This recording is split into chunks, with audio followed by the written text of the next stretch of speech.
Ada apa-apa abang ramai? Apa tak ada pak aliran lalu lintas pak lain. Oh, dia pun nak bagi nak tengok lah jadi macam mana awak nak. Ada motak ni. Oh, hak sana tak boleh masuk kanan kan? Pot tu. Tak ada. Nampak lain tak ah. Tu hari ni nampak meriah lah ni. Dia sana dia pun nak Pot tak ada. Pot. tahu nak biasa kan. Apa? Tak pada mati dah bang. Macam mana? Dia malam mati tu bang. Di mana? Tu. Motor dengan motor. Tu kereta dia keluar mai ni. Kereta lalu ni. Siapa yang lenggak lampu? Dia kena bloknya dia kaya tu hijau. Ha. Dia buat mati.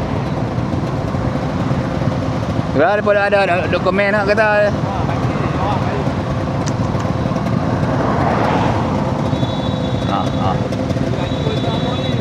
Ah.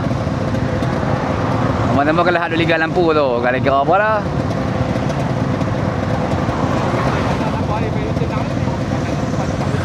Ah.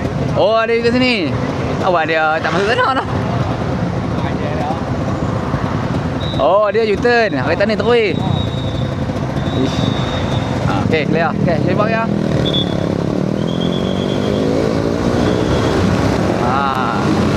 Ini sistem aliran babak bau bak LRT kan. Tu je nak ni nampak meriah sikit. Ni hari Isnin. 18 bulan. Dah ni laluan ni. Jalan tengah ni dah tak boleh masuk kanan dah. Lepas nak buat kerja di tengah-tengah simpang tu lah. Jadi di sana tu kelang kabut. Sini nampak lancar lah. Tu dia kita tengok.